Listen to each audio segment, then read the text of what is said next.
রাত ৯:৪৫ বাজে। আমি কল সেন্টারে বসে আছি, সামনে কম্পিউটার, কানে হেডফোন, হাতে চা। চা ঠান্ডা। আমার ডিউটি রাত ৮টা থেকে সকাল ৬টা। মানুষ ফোন দেয়, রাগ দেখায়, আমি শুনি। নেট চলে না কেন, টাকা কাটলো কেন? আমি একই কথা রোজ বলি, চেক করে দেখছি ২৪ ঘন্টার ভিতর ঠিক হবে। বিরক্ত লাগে, কিন্তু চাকরি, মার ছোট বোনের জন্য করতে হয়। পাশে রনি ভাই, ও বলল, কিরে ঘুম পাচ্ছে? আমি বললাম, না ভাই, অভ্যাস হয়ে গেছে।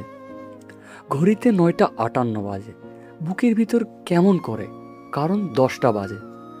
গত ১ মাস ধরে রোজ রাত 10টায় একটা নাম্বার থেকে ফোন আসে। মেয়ের কণ্ঠ, গলাটা নরম, শুনলে ভালো লাগে। প্রথম দিন রাত 10টায় ফোন বাজলো।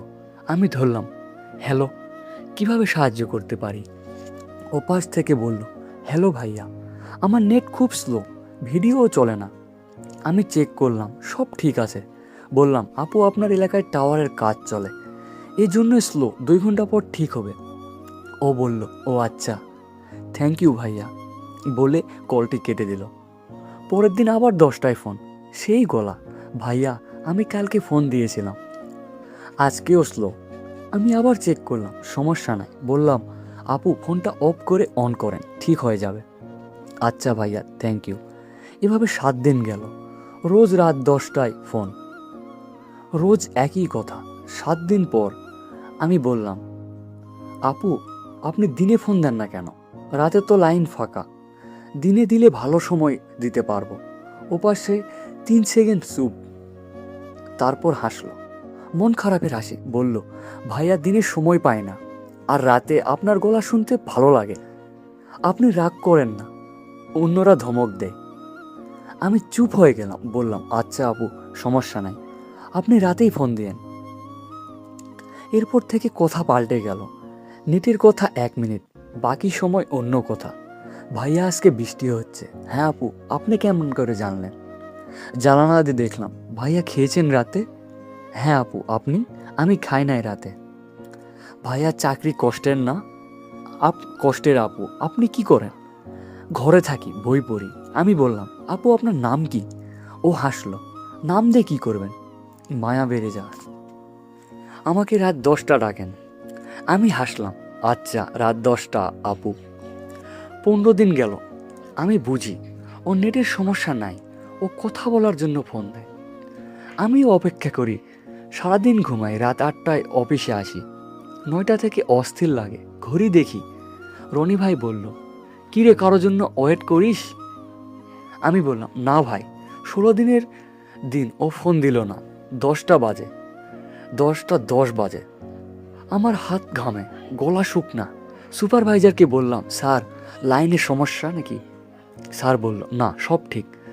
10টা 20 মিনিটে ফোন আসলো। আমি ধরলাম, হ্যালো। ওপাশে চুপ, তারপর কান্নার শব্দ। আমার কলিজা কেঁপে উঠল। আপু, আপু কি হয়েছে? ও কাঁদে, হেঁচকি তুলে। আমি বললাম, আপু প্লিজ বলেন, আপনি কোথায়, আমি কি করতে পারি? 2 মিনিট পর ও বলল, গলা ভাঙা, ভাইয়া সরি, ডিস্টার্ব করলাম। আপু, কিসের ডিস্টার্ব? বলেন কি হয়েছে? না ভাইয়া, মনটা খারাপ। কেন আপু?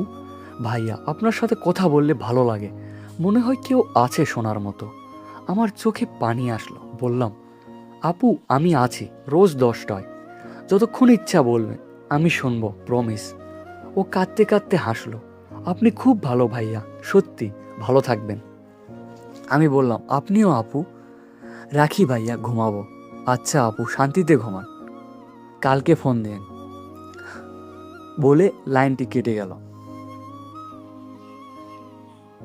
ওই রাতে আমি আর কল ধরলাম না। বাথরুমে গিয়ে 20 মিনিট বসে থাকলাম। মাথায় শুধু ওর কান্না। কে ও? কি কষ্ট?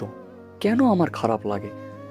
আমি তো দেখি নাই, নামও জানি না, শুধু গলা শুনেছি। রাত 10টা, পরের দিন 10টায় ফোন। আমি ধরলাম, হ্যালো, রাত 10টা আপু। ওপাশ থেকে হাসি, হ্যাঁ ভাইয়া, আজকে মন ভালো। আমার শান্তি লাগলো, ভালো থাকলেই ভালো। ভাইয়া কালকের জন্য সরি। না আপু, সরি কেন? ভাইয়া আপনি যদি সামনে থাকতেন, চা খাওয়াতাম। আমি থামলাম। আপু, আমি তো কল সেন্টারে কাজ করি, নিয়ম নাই দেখা করার, চাকরি চলে যাবে। ও চুপ। তারপর বলল, সরি ভাইয়া, ভুলে গিয়েছিলাম। আমি বললাম, যদি কখনো নিয়ম চেঞ্জ হয়? ও বলল, না ভাইয়া থাক, দেখা না হলেই ভালো। সামনে দেখলে পছন্দ করবেন না, গলার মতো চেহারা সুন্দর না। আমি রেগে গেলাম, আপু এইসব কি বলেন? ও হাসলো, রাগ করলে আপনাকে অনেক কিউট লাগে। আমি লজ্জা পেলাম। আপু রাখি ভাইয়া, কালকে কথা হবে। আচ্ছা আপু, ভালো থাকবেন, বলে লাইনটি কেটে দিল। আমি চেয়ারে হেলান দিলাম। বাইরে বৃষ্টি। ভাবি, ওর ওখানেও কি বৃষ্টি? ওর মন খারাপ কেন ছিল? আমি জানি না, শুধু জানি কালকে রাত 10টায় আবার ফোন বাজবে, আর আমি বলবো, হ্যালো রাত 10টা আপু। সে কে, কেন কাঁদে? দেখা কি হবে কোনোদিন আমাদের? জানতে হলে দেখুন 2য় নম্বর পর্ব।